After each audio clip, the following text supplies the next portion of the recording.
All right, thank you everyone for joining. I'm just going to give it a few more seconds to see if we can get anybody else to log in here. So again, thank you everyone for joining us. Today we're going to be going through, some ways you could protect your business, not just against disasters, the fires and the floods and all the rest, but also the viruses and the cyber attacks that we're seeing so much more of now in news. My name is DePaul. I'm the channel development manager for a company called Datto. So we're a backup and disaster recovery company based out of Norwalk, Connecticut. So about 40 miles east of Manhattan. Been around for 11 years now, up over 1,400 employees worldwide. We have 26 offices, and we actually have 9 data centers around the world. 2 here in the States, one in Reading, Pennsylvania, one in Salt Lake City, Utah, which I'll get into the importance of those locations in a little bit. But we protect close to 400 petabytes of data worldwide. It's actually one of the largest private clouds in the world. So the idea here at the presentation today, we're partnering obviously with one of our partners, Metro MSP. We've got strategic partners all around the world. And so, any questions afterwards, I'm going to let you know. You can contact Bob and hopefully he can answer a lot of those as well. And it's just some housekeeping. Everyone is muted. If you have any questions, you could put those into the text box, and I will get to all of those at the end. So again, when we start thinking about backup and where it fits into your cybersecurity plan, I mean, most people at this point, they understand the firewalls and all the ways you're trying to prevent a lot of these criminals from getting in. But what these criminals know is that they can try to stay ahead of these cybersecurity companies, and they know that if you're relying on a traditional form of backup, one of the antiquated forms of backup, that is really your last line of defense, they know that there are ways they can exploit that. And so what do I mean by traditional forms of backup? Well, this is what most small businesses are using today, whether it's an external hard drive, NAS device, USB, those type of things. Those are still very prevalent, as is tape. We still see folks all over the country in all different types of industries still using tape. And then obviously now we're seeing a shift towards the cloud. So we're seeing a lot of folks moving their data off-site, which is great. You've got a second copy of your data, different geographical location. That's fine. But again, it's just a second copy of your data, and there's some limitations there that these criminals love to exploit. So what are those limitations? Well, first and foremost, higher failure rates. I mentioned tape. Depending on what study you're going to look into, failure rates of tape are anywhere in the 30 to 40% range. And so folks are spending money, they're spending their time backing up on tape, and then when it's time that disaster strikes and it's time to restore, they're finding out that some of those backups are not valid and they're not able to get that data back. That really goes across the board.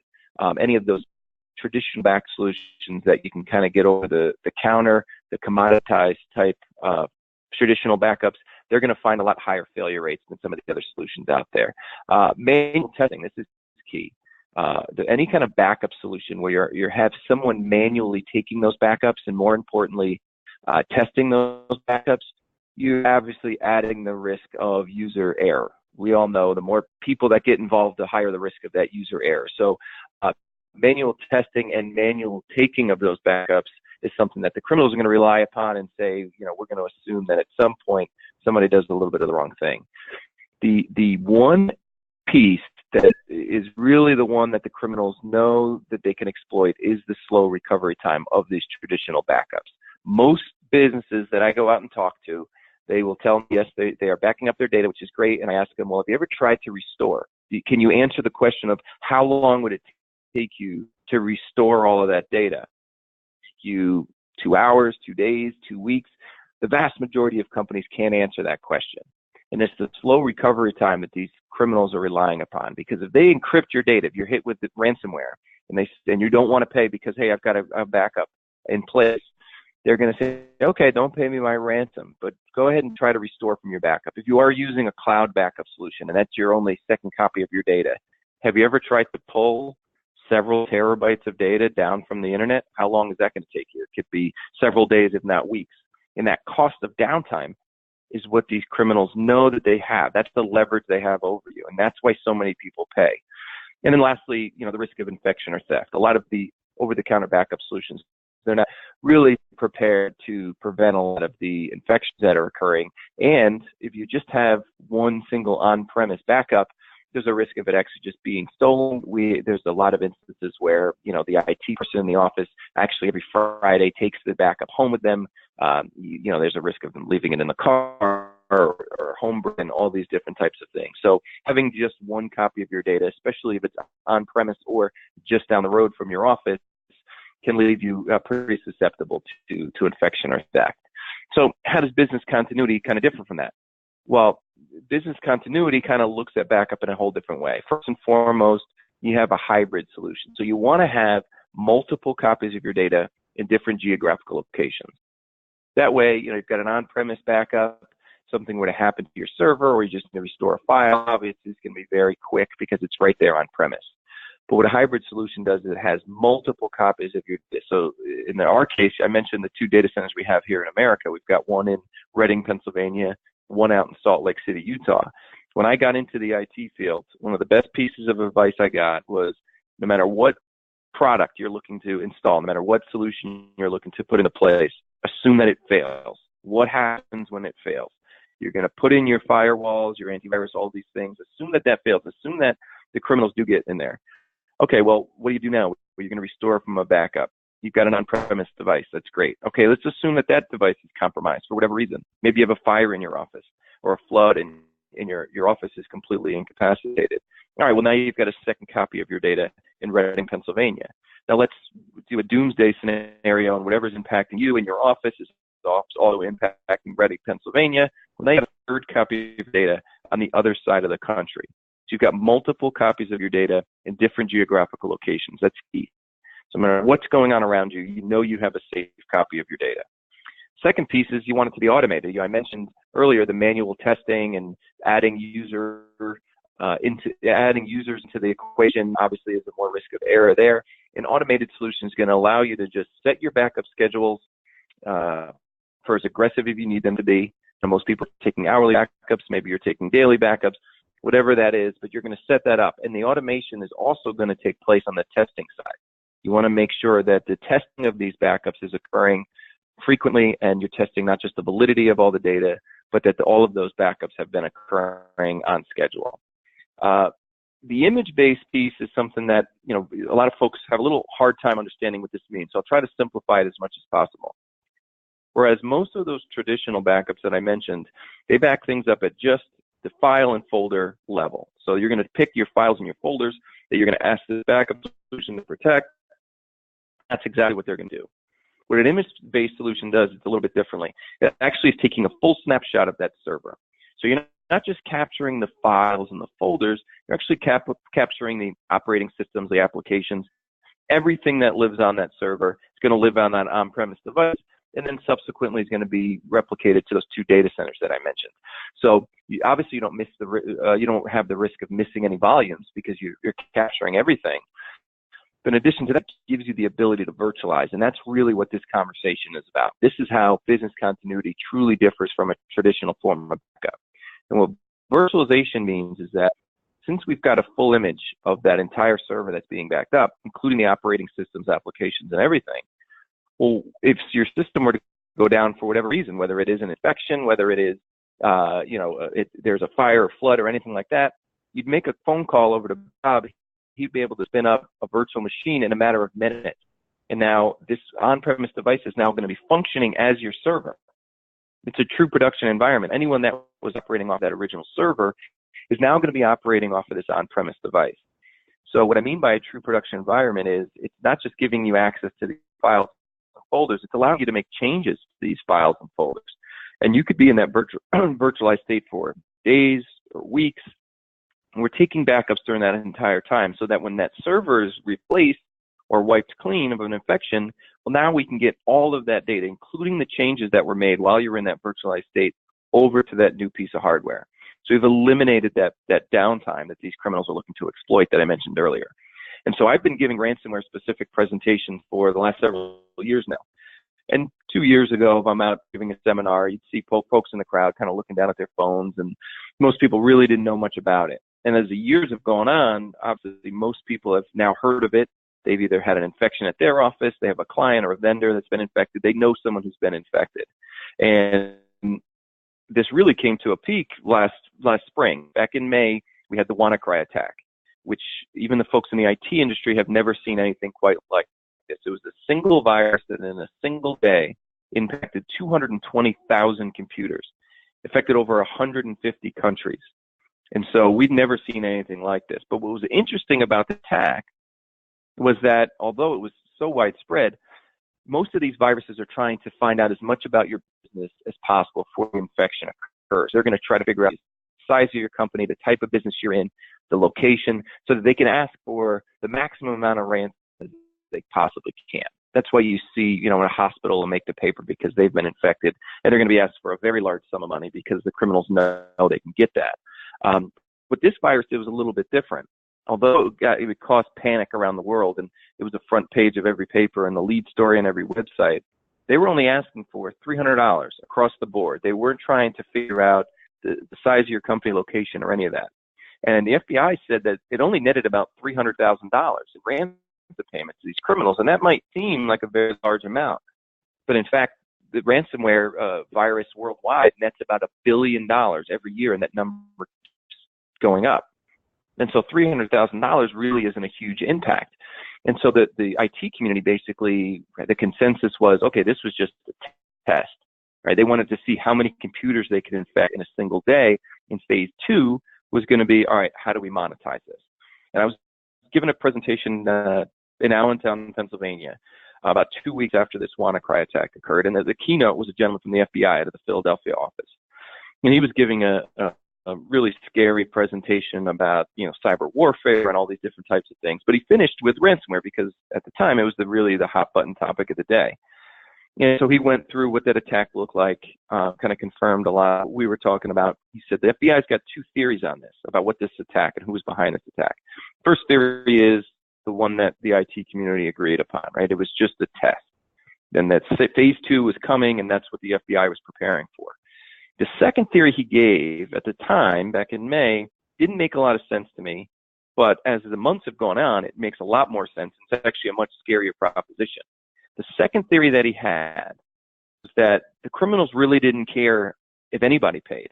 Anything that they got in those ransom payments was just gravy. That $300,000 was just gravy.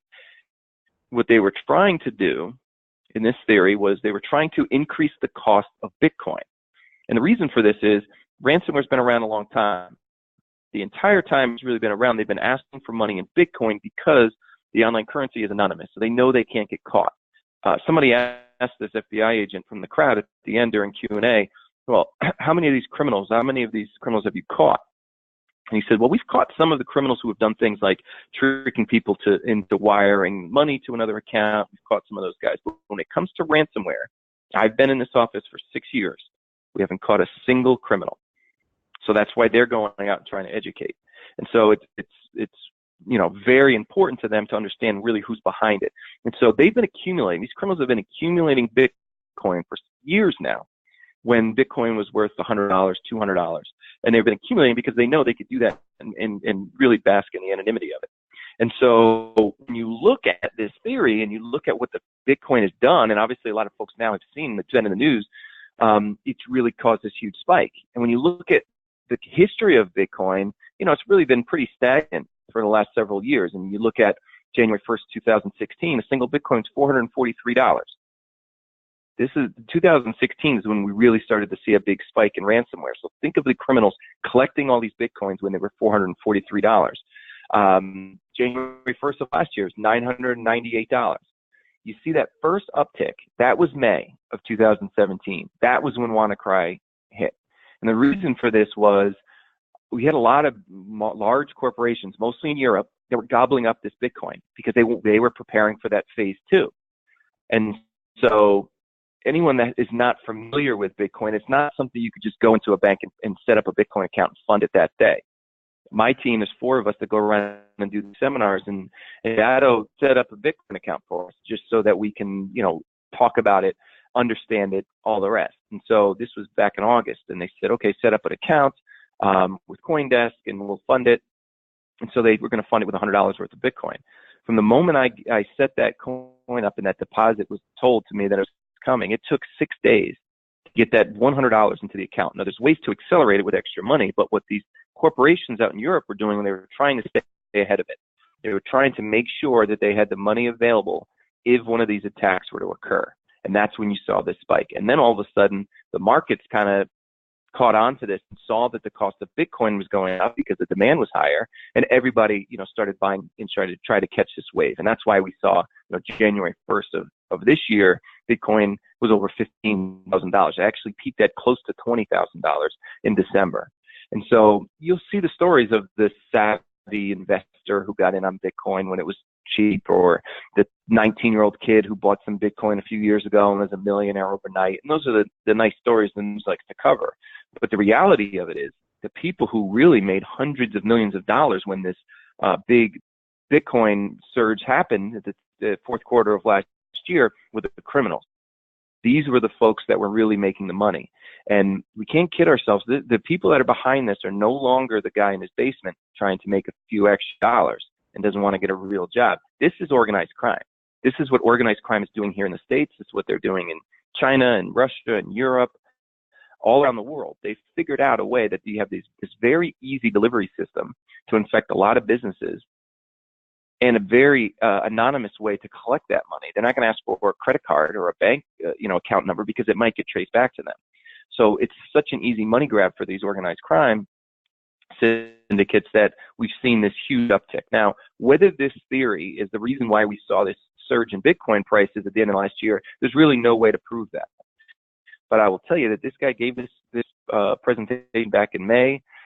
Most people in the crowd didn't even really give much thought to it. But when you look at what happened, there seems to be a lot of validity behind that. And when you look at just the size and scope of this ransomware epidemic, ransomware's been around since 1989. So we're coming up on 3 decades of ransomware. But for the first couple of decades, we didn't see much activity. We didn't see a lot of new viruses. Even though, like I said, it's a very easy delivery system. Normally they're getting in through an email that's sent out, looks like other emails in your inbox, trying to get you to click on something that looks like a familiar email to you.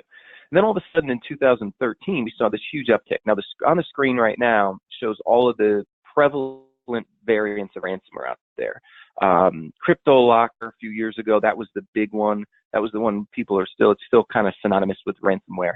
But this shows some of the more prevalent variants, and you see, the just huge uptick in it. There's actually an estimated 4 million specific variants of ransomware. I get asked all the time, okay, well, what is the government trying to do to stop these guys? Well, they could put a lot of resources into shutting down one of these variants, and they'll get a nice news story and a nice pat on the back. And then it's back to work the next day, and they've got 3,999,000 to go. And that's why they've shifted really their focus on education, because it's really impossible to stay ahead of these guys. But what happened around 2013? What caused this huge spike if this virus has been around? Well, the answer is very simple. It was the combination of somebody figuring out that we've got this ransomware virus that we want to be able to monetize, and we can marry that with Bitcoin and know that we're not going to get caught. It's going to be anonymous. And once the criminals figured that out, there was an explosion in this ransomware epidemic. And I mentioned the $1 billion number. Is estimated to be about $1 billion changed hands between July 1st, 2016 and July 1st of last year. The number's estimated to go up. But when the FBI looks at the total impact to the business community, the number is closer to $75 billion. And the reason for that, what makes up the $75 billion is that this accounts for the cost of downtime. Remember I said that the criminals are looking to exploit that. People that are paying this ransom, even though they're paying the money, that's just one layer of it. The ripple effects are much deeper, and that includes the cost of downtime. Only about 75% of the people that pay the ransom get any of their data back. 1 in 4 don't get any of their data back. And I was actually given a presentation yesterday down in New Orleans, and somebody corrected me and said, no, it's actually only about 60%. The number's going down. Only 6 in 10 of the people that pay the ransom get their data back. Within that 6 in 10, some of these folks don't get all their data back, or it comes back in piecemeal. Remember, it's not an honest business transaction. These are criminals. They're going to look to squeeze you and take as much money as possible. So we will see instances where you will make the payment, and they'll say, thank you very much. This was your down payment. And now you could either pay me monthly and I'll never infect you again, or you could pay me a second payment and I'll give you all of your data back. This is what these criminals are doing. the impact of the data loss and the downtime is far greater than the actual payments that are just being made. And so when you look at what the leverage these guys have, this screen really kind of encapsulates it. So there's a million acronyms in technology. The two that these criminals are very well aware of and try to exploit are RPO and RTO, and it's something that every business should be able to answer these two questions. Your RPO is your recovery point objective. Very simply put, how much data are you at risk of losing at any given time? So simply put, it is how often are you taking your backups? Are you taking them daily? Okay, well then you're at risk of losing a day's worth of data, which could be fine depending on your business and the type of business you're in. Some folks need a much more aggressive RPO goal, which would maybe be hourly or even more aggressive. The idea here is how much data you're at risk of losing at any given time. The one caveat to this is, if you're not testing your backups, there's no way you can answer this question. Because you could say, we're taking hourly backups, we've been doing it for years, and then you get hit with ransomware and you try to restore and you find out, well, hey, our backups have been failing for 3 weeks. Now that SAR on the left-hand side of the screen has moved from 1 hour to 3 weeks. And criminals love that. And so, but let's assume that you've got a backup solution and you're testing your backups and it's aggressive enough. And so you could take care of that left-hand side of the screen. You've taken away one of the pieces of leverage that these criminals have. Right? They're going to make the assumption that a lot of the businesses they're hitting do have a backup, right? Some form of backup. So chances are that left-hand side of the screen can be eliminated. But they know the second piece of leverage is the reason why most people pay, and that's that star on the right-hand side of the screen. Your RTO is your recovery time objective. How much downtime would you incur if your systems were to go down for any reason, whether it is just server failure, you do have one of those disasters where your building's on fire or there's a flood or a storm, but most of the time it's from an infection from a criminal. How long would it take you to get back up and running? As I mentioned, most businesses that I talk to can't answer that question. They've never tested it. They might think they know the answer, but they really, truly can't. And so what these criminals know is they're going to price this ransomware payment at a few $1,000s or whatever they're going to ask you for. And they know that it's going to be more cost effective for you to pay the ransom than it is for you to be down for several days. And that's why so many people pay. And that's where business continuity comes in, because it's trying to shorten that amount of downtime. We're not talking days or weeks. We're talking minutes or hours to get your systems up and running. That's the second piece of leverage that these guys have. So we did a ransomware survey. We did one in 2016, and we did another one in 2017. And we interviewed two groups of people. We interviewed the managed services community, so folks like Metro MSP, and then we also interviewed the small business community. And so the numbers were pretty staggering in 2016. They got really even worse in 2017. 6 and 7 of those MSPs that we interviewed said that they had at least one client hit with ransomware in the last couple of years. We started this survey in July of last year, and 60% of the managed service providers that we talked to had at least one client hit with ransomware in just the first 6 months alone. So you see just how quickly this virus is moving. And when you look at who's being attacked, I mentioned, you read in the paper about the universities that are attacked, or municipalities or hospitals, because those are the sensational stories with the large values, large dollar amounts, and all the other effects. But the people that are getting hit the most are the folks in the small to mid-sized business community. When we looked and we talked to the business owners that were attacked, and we asked for what their ransom payment normally was, the average payment was only about $2,000. Anywhere between $2,000 and $5,000 were really what we were looking at. And so it shows two things. It shows you who they're looking to target. They're trying to pick off the low-hanging fruit and attack as many small businesses as possible, because they're most susceptible to these attacks, and they normally don't have solutions in place to protect themselves, and that's why they pay. But look at it another way. Of the $1 billion that changed hands, over $700 million of that came from the small to mid-sized business community. Break down $700 million into $2,000 increments, and now you get a picture of how large this net is that they're casting. It's truly a staggering number. It's how many people are getting infected and have no other recourse but to pay. Again, it's really staggering, but it shows you who these guys are going after. And when we look at the businesses that were hit and we talked to them, over half said that they still reported data loss. So over half. So you start thinking of what makes up that $75 billion number that I talked to. And 3 in 4 of them reported business-threatening downtime.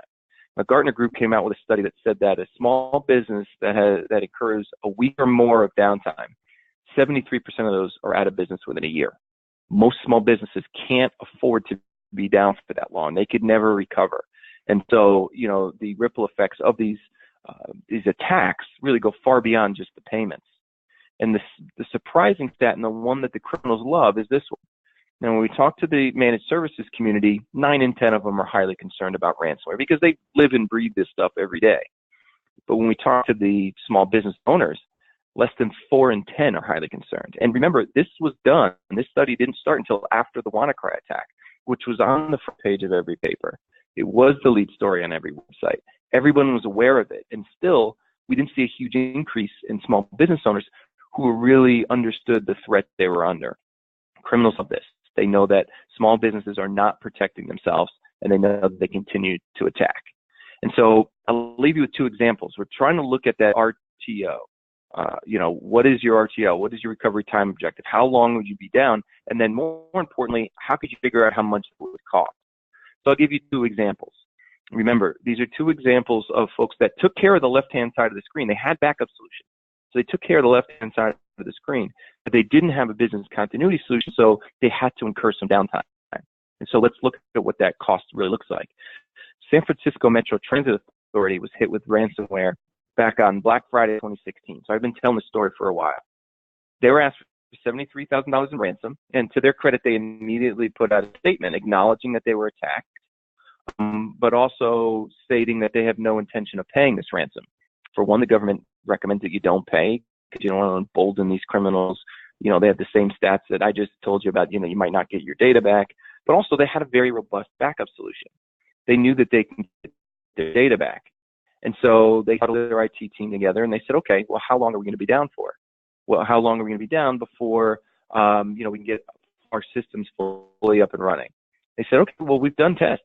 We know we'll be back up and running by Sunday morning. So now they were looking at 2 days of being down. And the issue was the systems that were hit were their system fare terminals, meaning they couldn't collect fares for their light rail or their bus system for 2 days, which left them with 2 options. They could either shut down the light rail and the bus system on the 2 busiest shopping days of the year, which really isn't an option. And so they went with door number 2, which was to give away free rides. They gave away free rides for 2 days on the 2 busiest shopping days of the year. Now, this was the feel-good story. Everybody was happy in the city of San Francisco, right? They got free rides. You never really heard anything about it. They never acknowledged how much money they lost. But luckily for me, they have a lot of information on their website readily available, so I'm able to do the math for them. According to their website, they provide 735,000 rides a day. I would assume that those numbers are higher on these 2 days, but let's just take their numbers. Now, this number doesn't break down how many of those folks are riding the bus and ride the light rail, but I do know it costs $1 to get on the bus, $2.25 to ride the light rail, right? So let's take their numbers. If they're down for 2 days, based on those numbers, they lost anywhere between $1.5 and $3.3 million in revenue. They could have paid the $73,000 in ransom. Instead, they lost several $1 million in revenue. And so this is the math that these criminals want you to do. They want to say, okay, you can either pay me this ransom or incur the downtime. The downtime is always going to be more costly than my ransom payment. And so this is me doing the math. So I was doing a presentation in Manhattan back in January. There's a gentleman there from the FBI, and I had to speak after him, so I was hoping all my statistics are right. But he actually told this exact same story and walked all the way through to like at this point, and he said, well, there's no way I could tell you how much money they lost. He didn't do the math that I did, but he said, I can give you an example. If this happened in Manhattan and we were down for 2 days, the cost would be $50 million a day. It would have cost the city $100 million to be down for 2 days. That's the kind of money that we're talking about. This was the numbers that I was able to do, that the FBI was able to do. But again, these are numbers that I'm putting together. So the second example is one that was actually validated by a third party. And I actually heard this story from a gentleman who was selling cybersecurity insurance. I sat on a panel with him, and obviously he's talking about the need for cybersecurity insurance, which is a different conversation for a different day. But he gave this example, and as I heard it, I was kind of interpreting it a little bit differently. So the example he gave was a utility company out in Lansing, Michigan. Now, this utility company had a very robust IT team. There's 51 people on staff, I believe. They were attacked with ransomware, and they were asked for $25,000 in ransom. Now, their IT team said, we don't have to pay this. We can get our systems all up and running. All right. We know our backups are good. So they spent a day trying to put all of their systems back up online. And after a day of trying, they finally came to the conclusion that paying the ransom was the only thing they could do to get their systems up and running. So they did pay the ransom. The problem was they paid the ransom and all their systems didn't come back up online right away. They didn't just flip the switch and everything was up and running. They were down. It took them about a week before all their systems were up and running. Now, this utility company had cybersecurity insurance. And so they put together a claim to submit to their insurance company. And after putting it all together and figuring out their costs, they made the conclusion that being down for 1 week cost them $2.4 million. And so they acknowledged that $400,000 of that was system upgrades that they needed. So they really couldn't submit that within their claim.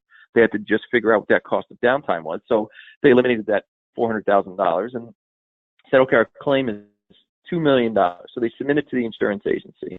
Now, in my experience, most insurance agencies, they're not going to pay out on claims that they don't find are valid, right? They're going to try to look and make sure all the T's are crossed, all the I's are dotted to make sure that this is a real number.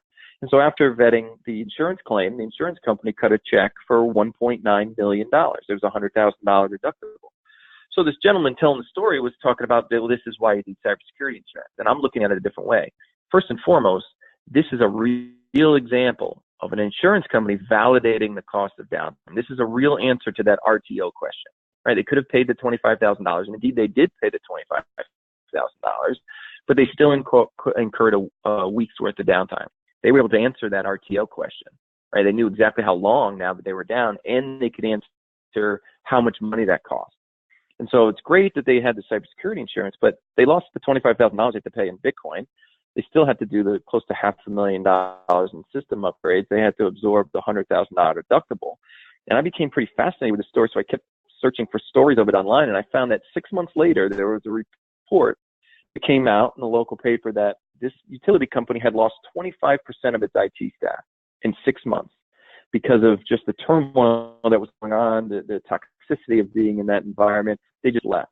And so the ripple effects go beyond just all of these dollars and cents. It's not easy to go out and replace 25% of your IT staff. Anybody that's trying to find really good qualified IT folks know that it's hard. So beyond that, they had to go and try to replace 25% of their staff. And so this really illustrates what that cost of downtime looks like, and it shows you where that $75 billion number comes from. It's all of these costs, right?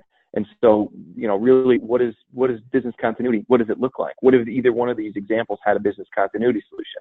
Well, if the server was infected and you get that scary red screen that anybody that's been infected with ransomware has seen that says, click here to pay me my Bitcoin and get my data back. If you had, since everything on that server would then live on an on-premise device, instead of trying to pay the ransom or trying to do that restoration, the first thing you would do is call Bob and his team and get that virtualized machine up and running so that your whole operation is still running. Everyone that was operating off of that server is operating off of this on-premise device.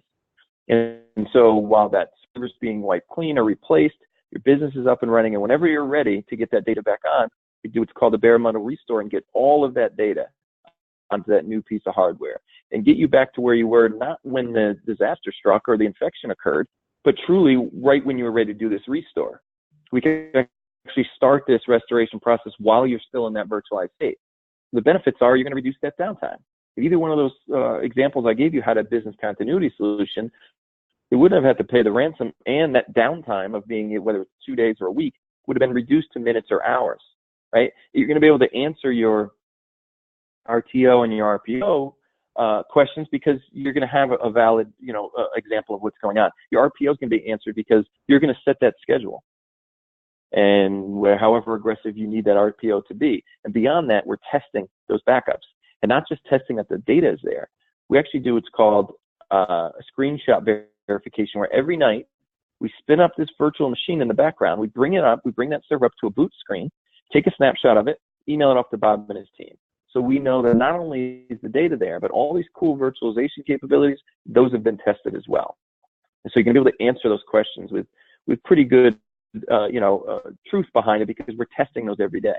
And lastly, you have the benefit of doing this either locally from this device, but as I mentioned early on, assume everything everything fails? What if that on-premise device fails? Well, you could do it from either one of our data centers. So really, no matter what's going on around you, these virtualization capabilities are there. The big test for us at Datto, we're located right on Long Island Sound. We got hit with Hurricane Sandy really bad. And at that point, we were still an emerging company. Most of our clients were based on the East Coast. When that hit, we had thousands of businesses, all shapes and sizes, all different types of businesses, living and working out of our data centers. There could be weeks while server rooms were being drained out, new racks were being put in. A lot of those businesses wouldn't be in business today if they didn't have this ability. They wouldn't have been able to absorb that kind of downtime. And at the end of Hurricane Sandy, we were able to put out a statement that said, not only did we keep these businesses up and running, we didn't lose a single piece of data from anyone impacted from Hurricane Sandy. That really, gained us worldwide recognition and kind of propelled us into the company we are today. And so again, look at what these criminals have. Look at the two pieces of leverage they have.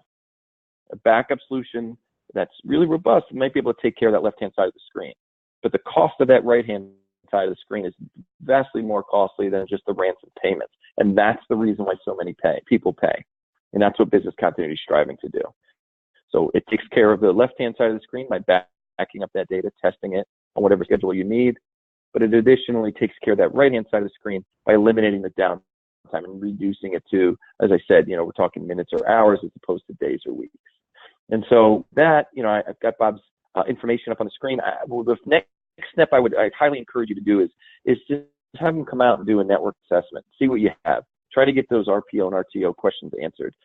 Maybe you are, with whatever you have, you are prepared, but you don't know until you have somebody, a professional, come in and figure that out and make sure that you're protected.